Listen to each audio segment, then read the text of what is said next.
The hammer slipped from Kellen's grip, clattering to the ground as another wave of cruel laughter erupted from the construction crew. Blood seeped through the worn leather gloves that barely concealed the grotesque network of scars covering his. Hand-twisted flesh that told the story of a house fire that had claimed everything he'd once held dear.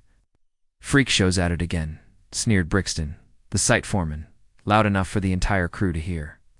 "Maybe you should stick to jobs that don't require actual hands, Kalen?" The other workers joined in, their mockery cutting deeper than any blade. Kellen's scarred fingers trembled as he retrieved the hammer, muscle memory guiding movements that had become second nature despite the permanent damage. These hands had once been skilled, had once built beautiful things. Now they were monuments. To his failure, the night he couldn't save his wife and daughter from the flames that had consumed their home. "That's enough," came a voice from behind the crowd. Kalen looked up to see a woman approaching, her dark hair pulled back in a practical bun, her brown eyes blazing with indignation. Behind her walked a boy, perhaps 12 years old, clutching a worn backpack. "Excuse me?" Brixton turned, his expression morphing from cruel amusement to practiced charm. "Can I help you, miss?" "It's Mrs. Nalani Voss," she said firmly, her voice carrying an authority that made the workers shift uncomfortably. "I'm here about the community center project." Was told Kalen Ashford was the lead carpenter. The silence that followed was deafening. Kalen felt heat rise in his cheeks as all eyes turned to him. He'd been demoted to basic labor months ago, his reputation destroyed by whispers about his unstable hands and the tragedy that had scarred them. "There's been a mistake," Brixton said smoothly. "Kalen here's just... I know exactly who he is." "Is?" Nalani interrupted, her gaze finding Kellen's. "I've seen his work. Before." The word hung in the air like a challenge. Kellen's breath caught. Someone remembered. Someone knew that these scarred hands had once created beauty, had once built homes filled with love and laughter.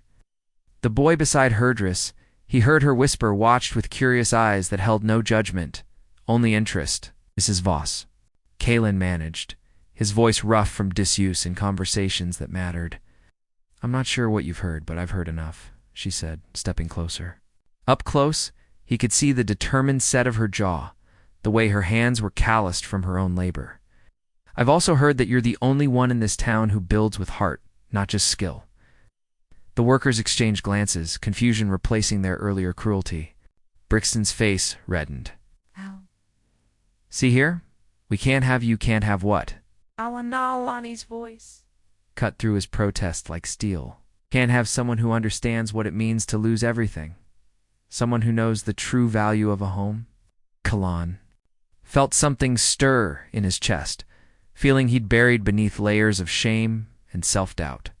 This woman, this stranger, was defending him. But more than that, she was seeing him. It's not the scars, not the tragedy, but the man beneath. "I need a home built," Nalani continued, never breaking eye contact with Kalen, "for my son and me. And I want it built by someone who understands that a home isn't just walls and a roof, it's sanctuary." The construction site fell silent except for the distant hum of machinery. In that moment, Kalen felt the first spark of hope he'd experienced in 2 years. These hands might be scarred, but they still remembered how to build. They still remembered how to create something beautiful from nothing. "When do we start?" he asked. 3 weeks later, Klawan stood on the plot of land Nalani had purchased on the outskirts of town, his scarred hands steady as he held the blueprints she'd sketched. The design was simple but thoughtful, a modest 2-bedroom house with large windows and a wraparound porch where a boy could sit and watch the world go by. "You're sure about this?" Nalani asked, standing beside him as Idris explored the property, his excitement infectious. "The other contractors in town, they have better reputations." Kalen looked down at his hands, the morning sun highlighting every ridge and valley of damaged skin. Better reputations? Maybe. But do they understand what it means to build a home from ashes? Question hung between them, loaded with meaning. Over the past weeks, they developed an easy rhythm of conversation. Nalani would bring coffee in the mornings as he surveyed the land, and slowly, carefully, they'd begun to share pieces of their stories. She'd told him about her husband Marcus, lost in a military deployment 3 years ago. How she'd sold everything, To move to this small town, hoping to give Idris a fresh start away from the memories that haunted their old life, how she'd been working double shifts at the diner to save for this house, this dream of stability. In return, Kalen had shared fragments of his own lost careful pieces that didn't cut too deep. How Lyra's laugh had filled every room of their old house. How little Zephyr had loved watching him work, tiny hands trying to hold tools too big for her grip. How the fire had started in the workshop, spreading faster than he'd ever imagined. Possible. The foundation has to be perfect, he said now, kneeling to test the soil. Everything else depends on it. Like life, Nalani observed, settling beside him. One wrong step at the beginning, and everything else, ... crumbles, Kalen. Finished, their eyes meeting. In that moment, he saw his own understanding reflected in her gaze. They were both building on broken ground, both trying to create something stable from the wreckage of their former lives. "Mr. Ashford!" Idris called from across the lot. "Can the porch really wrap all the way around?" Kalen smiled, the first genuine smile he'd worn in months. "It can go wherever you want it to go, son. It's your home." The work began in earnest the next morning. Kalen had expected to labor alone, but Nalani appeared at dawn with work gloves and a determined expression. "I may not know construction," she said, "but I know hard work." They fell into an unexpected partnership. While Kellen's scarred hands shaped wood and drove nails with practiced precision, Nalani proved surprisingly adept at the detail work measuring, marking, holding boards steady. Idris became their unofficial assistant, fetching tools and offering encouragement with the boundless energy of youth. The townspeople watched with curiosity as the foundation took shape. Some still whispered about Kellen's hands, but the whispers were changing. The scarred carpenter was actually building something beautiful. The mysterious widow had chosen him over established contractors. What did she know that they didn't? People. Our talking, Nalani mentioned one evening as they cleaned up the worksite. The foundation was complete, solid, and leveler, testament to Kellen's enduring skill. "They always talk," Kalen replied, carefully cleaning his tools. "The question is whether they're saying anything worth hearing. They're saying you're different when you're building. It's your hands. They move like they remember something the rest of you forgot." Kalen paused, a wrench halfway to his toolbox. "What do you think?" Lonnie stepped closer, her voice soft in the gathering dusk. "I think these hands know how to heal. They're just waiting for the right project." As she spoke, her fingertips brushed against his scarred knuckles, the first time anyone had touched his hands without flinching since the fire. The contact sent electricity through his entire body, awakening something he'd thought burned away forever. "Nalani," he whispered. "I know," she said, but she didn't pull away. "I know it's complicated. I know we're both carrying ghosts. But this, ... what we're building here. It feels like more than just a house." Indeed it did. As they stood there, in the fading light, the foundation of her new home solid beneath their feet, Kalen felt something else being built, something fragile and precious and worth protecting. The framing went up like a skeleton coming to life, each beam carefully measured and placed by Kellen's scarred but steady hands. Word had spread through the town about the house rising on Maple Street, and unexpected visitors began arriving at the construction site. "Brought you some lemonade," said Mrs. Cordelia Thorne, the elderly woman who ran the local bakery. She set down a pitcher and studied Kellen's work with knowing eyes. "Haven't seen craftsmanship like this since my late husband built our porch 40 years ago." Kalen nodded his thanks, surprised by the kindness. Mrs. Thorne had been one of the few people who'd spoken to him with respect even during his darkest days, but he'd never expected her to seek him out. "You know," she continued, watching as he adjusted a corner joint with mathematical precision, "people in this town have long memories. They remember the beautiful work you did before, ...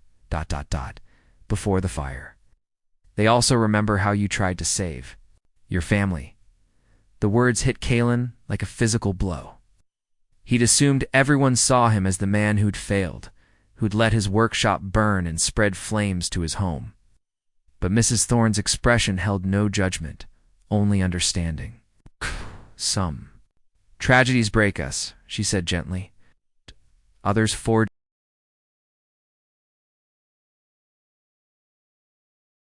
As she walked away, Nalani appeared with lunch from the diner, Idris trailing behind with a sandwich that was already half-eaten. The boy had become a permanent fixture at the construction site. His fascination with the building process matched only by his growing attachment to Kaylin. "Can I help with the walls today?" Idris asked, his face smeared with peanut butter, but his eyes bright with enthusiasm. "Only if you promise to follow every safety rule," Kaylin replied, ruffling the boy's hair. The gesture felt natural, paternal, a reminder of the father he'd once been to little Zephyr. The three of them worked together through the afternoon, the framework taking shape with satisfying precision. Nalani had proven herself surprisingly skilled at reading blueprints. While Idris had an uncanny ability to anticipate which tool Kaylin would need next. "You're good with him," Nalani observed, as they watched Idris carefully sand a piece of trim wood, his tongue poking out in concentration. "He's a good kid," Kaylin replied. "Reminds me of ... stopped, the words catching in his throat. "Of your daughter," Nalani finished softly. "It's okay to say her name, you know. Zephyr. She was." Beautiful Eyes saw her picture in the old newspaper archives. Kellen's hand stilled on the board he was measuring. You researched me? "I researched the fire," she admitted. "I wanted to understand what happened. The article said you went back into the house 3 times trying to save them, that you only stopped when the roof collapsed." The measuring tape slipped from Kellen's scarred fingers, clattering to the ground. He'd never told anyone the full story of that night, how he'd found Lyra unconscious in the hallway, how he'd carried her out only to realize Zephyr was still inside, how he'd gone back again and again, his hands already burning, his lungs filled with smoke, searching desperately for his little girl. "I was too late," he whispered. "You were a father," Nalani said firmly. "You did what any father would do. What any man who truly loves his family would do." Her words cracked something open in Kellen's chest. For 2 years, he'd carried the weight of failure, the crushing guilt of survival. But in Nalani's eyes, he saw something different. Not judgment, but admiration. Not pity, but respect. "The fire started in my workshop," he said, the confession torn from his throat. "I was working late, trying to finish a project. Got careless with the wood stain, left rags near the heater. It was my fault." "No," Nalani said, stepping closer. "It was an accident, a terrible, tragic accident. But if I hadn't been so focused on work, if I'd been more careful, then you wouldn't be the man who builds with such precision now." She interrupted. "Wouldn't be the man who checks every joint twice, who treats every nail like it matters.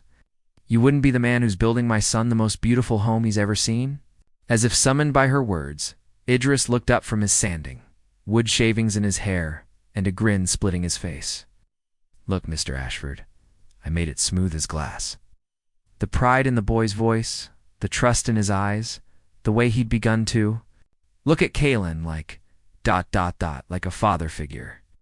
It was terrifying and wonderful and completely unexpected. "You did good work, son," Kaylin said, examining the wood with professional seriousness. "This is going to be a beautiful window frame. The best window frame in the whole house," Idris declared confidently, as the sun set over the half-built structure. Kaylin felt something he hadn't experienced in 2 years. Hope. Not just for the house they were building, but for the family. They were becoming... His scarred hands had found their purpose again, not just in construction, but in connection.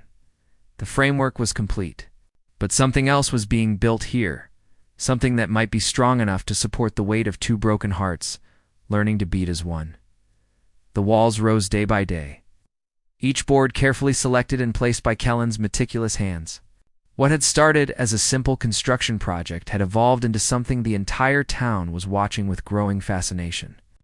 The scarred carpenter, the mysterious widow, and her bright-eyed son had become the subject of every conversation at Murphy's Diner and Henderson's General Store. "Never seen him work like this," commented Garrett Murphy, the diner owner, as he watched Kaylin install a window frame with surgical precision. "Even before the fire, he was good, but this is something else."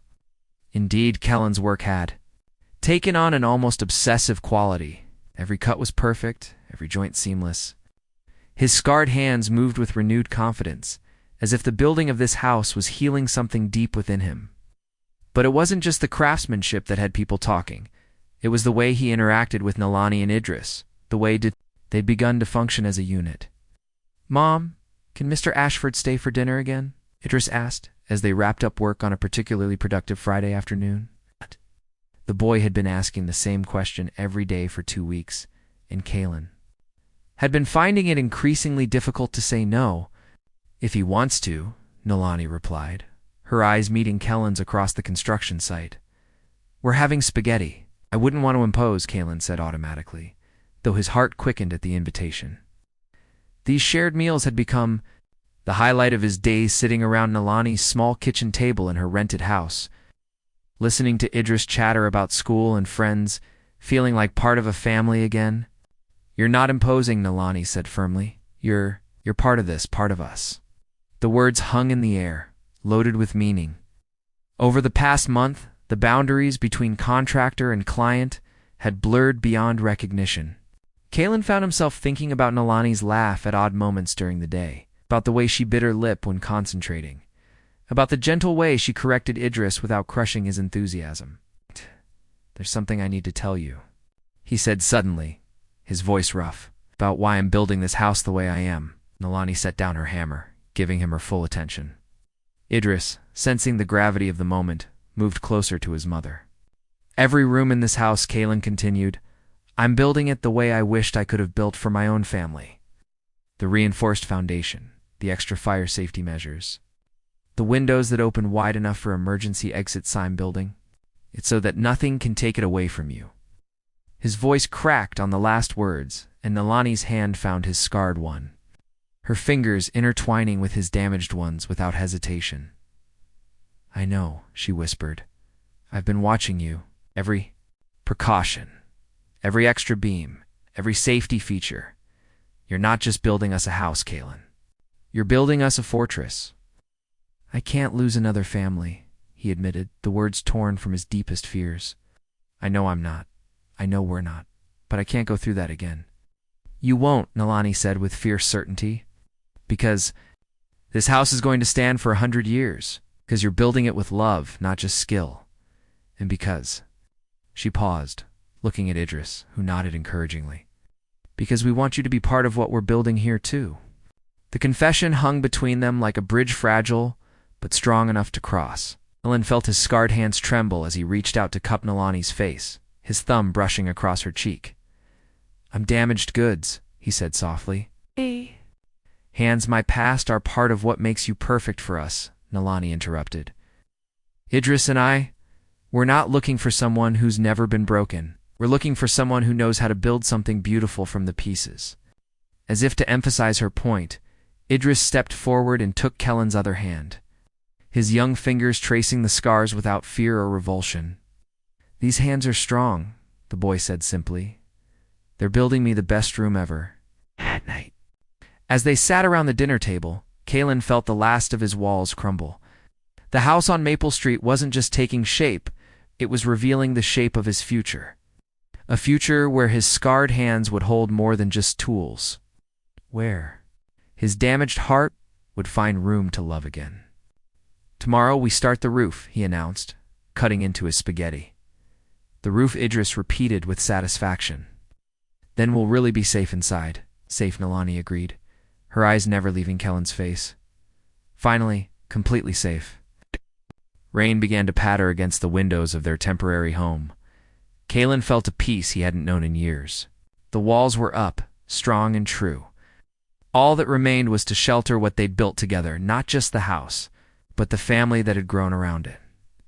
The first heavy rains came 3 days before the roof was scheduled to be completed. Turning the construction site into a muddy battlefield, Klain stood in his tarp-covered kitchen, watching water drip through the gaps in the temporary covering, his scarred hands clenched into fists. "It's going to be fine," Nalani said, appearing at his elbow with a steaming cup of coffee. "It's just rain." "Just rain," Kaylin repeated, his voice tight with old fears. Rain that could seep into the foundation, warp the wood, undo weeks of work. But even as he spoke, he knew his anxiety ran deeper than concern for the construction. The approaching storm had awakened memories of the night of the fire, how quickly everything he'd...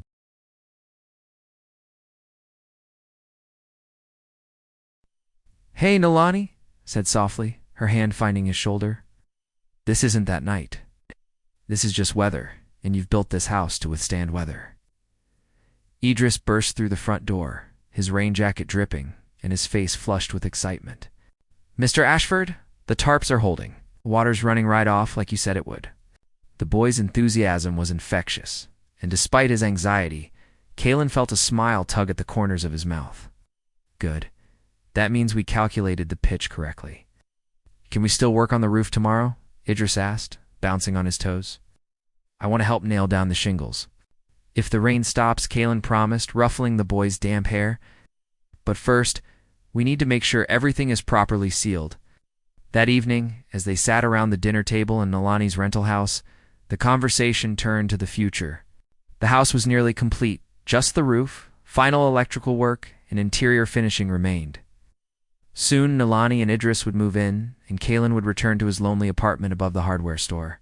"I've been thinking," Nalani said, nervously twisting her napkin, "about what happens after the house is finished." Kellen's hand stilled on his fork. They'd been dancing around this question for weeks, the growing intimacy between them balanced precariously against the reality that their arrangement had a clear endpoint. "I've been thinking about that too," he admitted. "I don't want you to leave," Idris said suddenly, his young voice cutting through the adult hesitation. "I want you to stay and live with us, in the house you built." The simplicity of the child's request hit Kalen like a physical blow. Stay, live with them, be part of the family they'd been building alongside the house. It was everything he wanted and everything he was afraid to hope for. "Idris," Nalani said gently, "it's not that simple." "Why not?" the boy interrupted. "Mr. Ashford loves us, and we love him. He built us the most beautiful house in the world. Why can't he just stay? Out of the mouths of babes." Kalen met Nalani's eyes across the table, seeing his own longing reflected there. Love. The word hung between them, unspoken, but undeniable. Because Kalen said slowly, "I'm still scared. These hands built something beautiful once before, and I lost it all. What if I'm not strong enough to protect what we've built?" "You are," Nalani said firmly. "You're the strongest man I know. But more than that, you're not alone anymore. You don't have to protect us by yourself." The next morning dawned clear and bright, the storm having passed in the night. Kalen arrived at the construction site to find the house standing proud and undamaged, the temporary roof coverings having done their job perfectly. His scarred hands had built something that could weather the storm. "Time to finish this," he said to himself, and began hauling shingles up to the roof. The work went smoothly, each shingle carefully placed and secured. Nalani and Idris worked below, handling supplies and offering encouragement. By afternoon, a small crowd had gathered to watch the completion of what had become the town's most talked-about project. "Last shingle," Kalen called down as the sun began to set. With ceremony, he nailed the final piece into place, then stood on the completed roof, looking out over the town that had watched him fall and rise again. Speech. Someone called from the crowd below.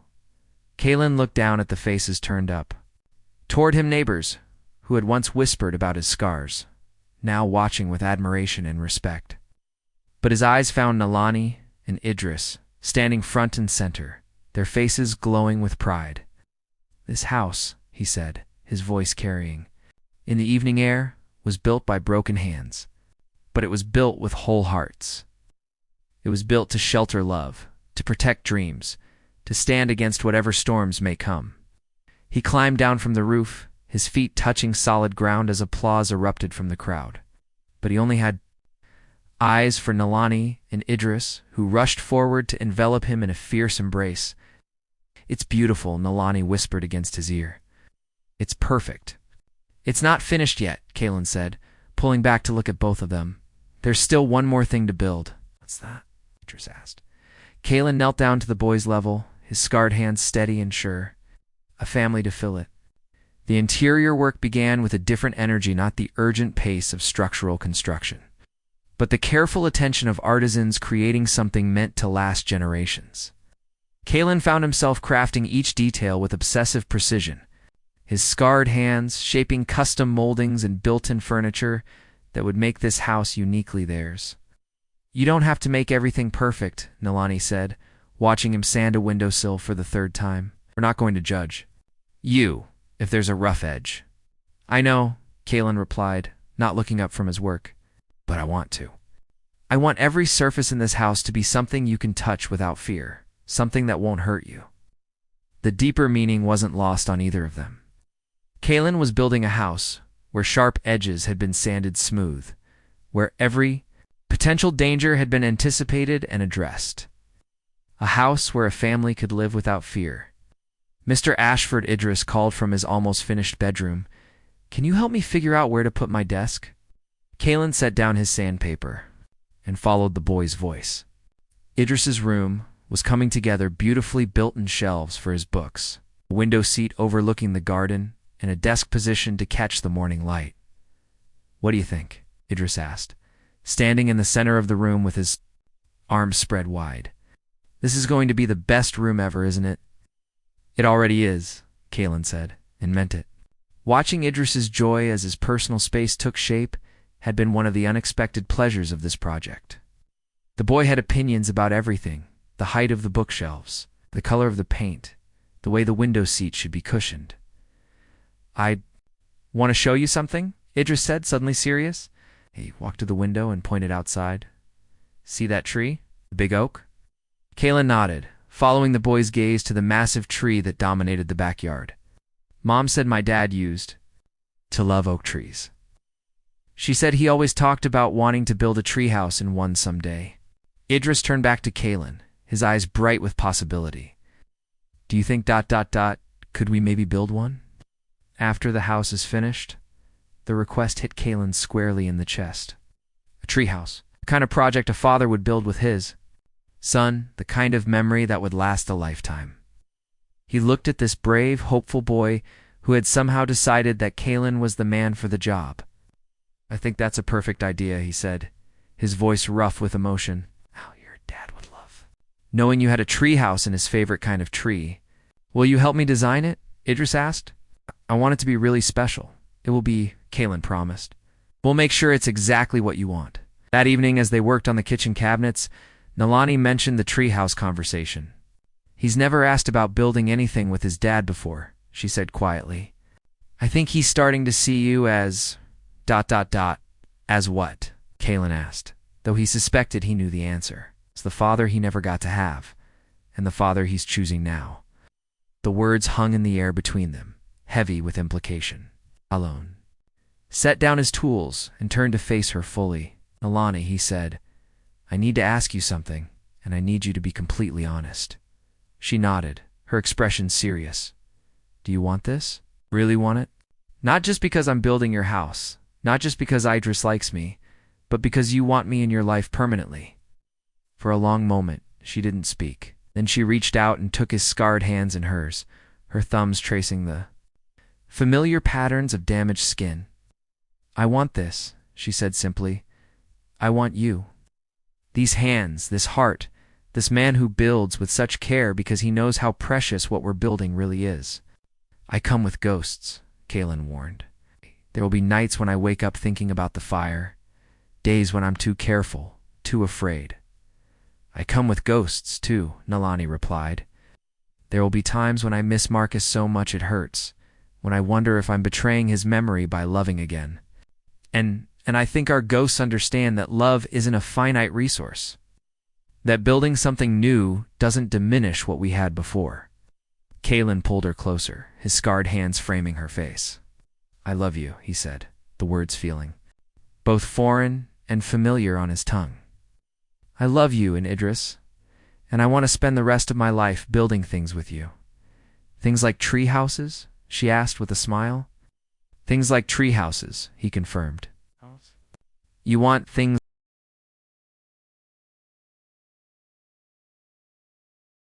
As they kissed in the half-finished kitchen, Surrounded by the smell of sawdust and the promise of tomorrow, Kalen felt the final piece of his broken heart click into place.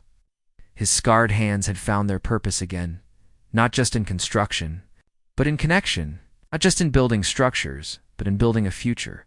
The house was nearly complete. But their real work was just beginning. Moving day arrived with the first snow of winter. Dusting the completed house in pristine white, Kalen stood on the front porch, the wraparound porch. He'd built according to Idris's specifications, watching as the moving truck pulled up to the curb. His scarred hands were steady as he gripped the porch railing, no longer hiding them in gloves but wearing them as badges of honor. "Ready?" Nalani asked, appearing beside him with 2 steaming cups of coffee. "More than ready," Kalen replied, accepting the cup and the kiss she pressed to his cheek. "This feels like coming home." Indeed, over the past 6 months, the house had become more than just a structure. It had become the physical manifestation of their love. Every room held memories of their courtship. Every custom detail reflected his understanding of what would make Nalani and Idris happy. "Mr. Ashford, Mom, look." Idris called from the oak tree in the backyard, where he was inspecting the treehouse they'd completed just the week before. "I can see the whole town from up here." The treehouse had been a labor of love, built during weekends and evenings after the main house was finished. Kalen had watched with joy as Idris's confidence grew with each board they'd nailed together, each safety feature they'd installed. "Don't fall," Nalani called back, but her voice held laughter rather than worry. The house Kalen had built was so safe, so carefully constructed that even her natural maternal fears had been soothed.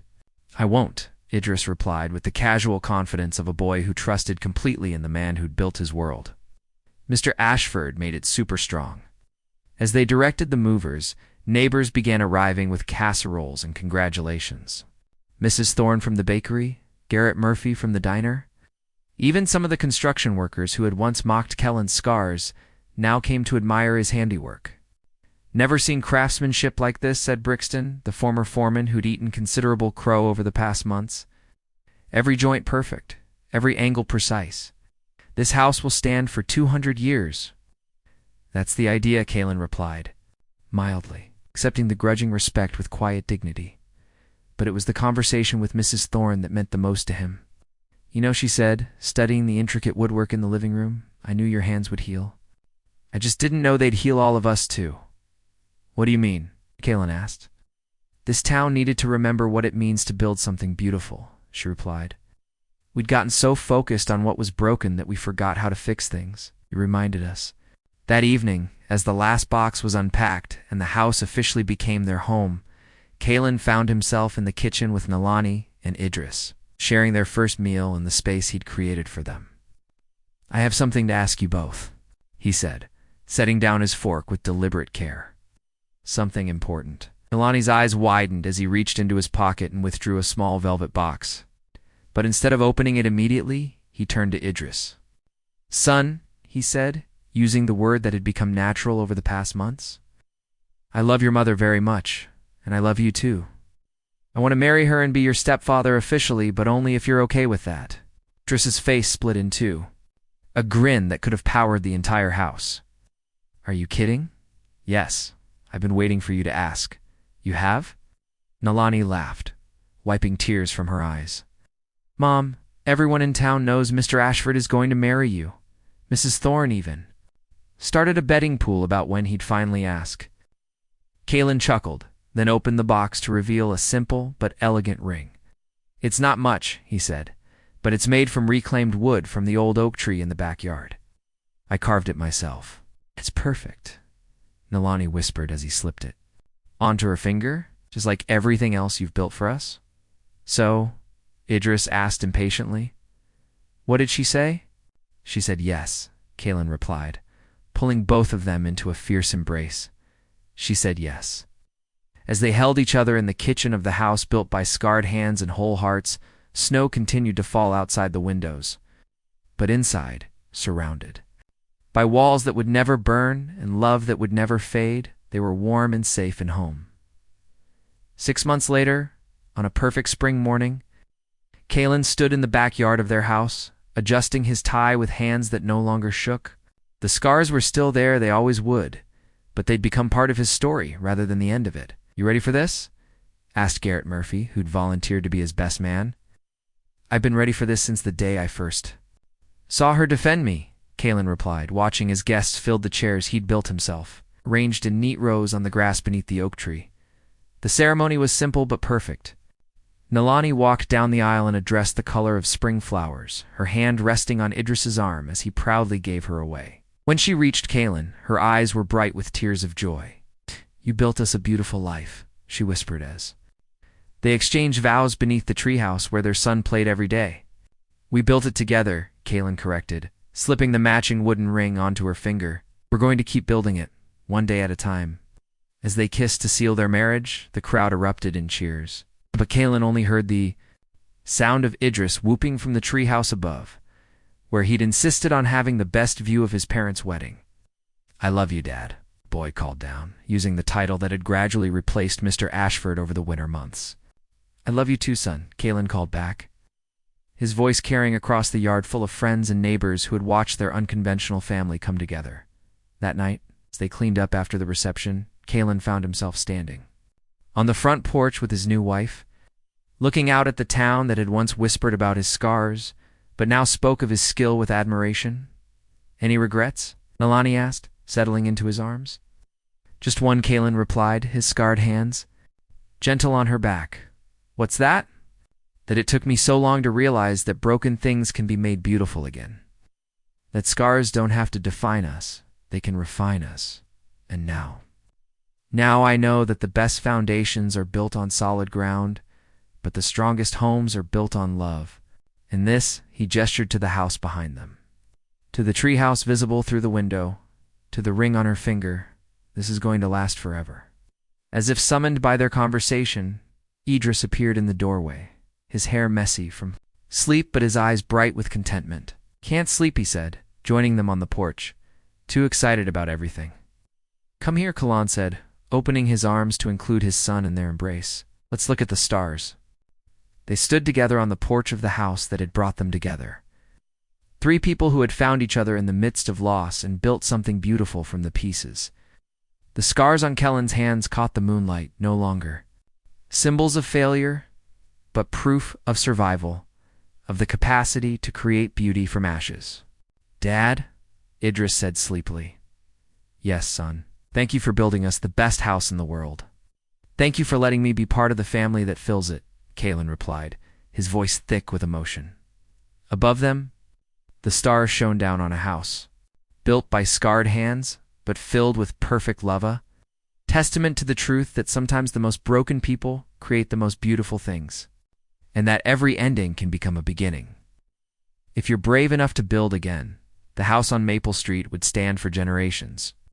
But the love that built it would last forever, passed down through the stories of a man whose scars became his strength. And a family that proved that home isn't just a place, it's the people who choose to build it together.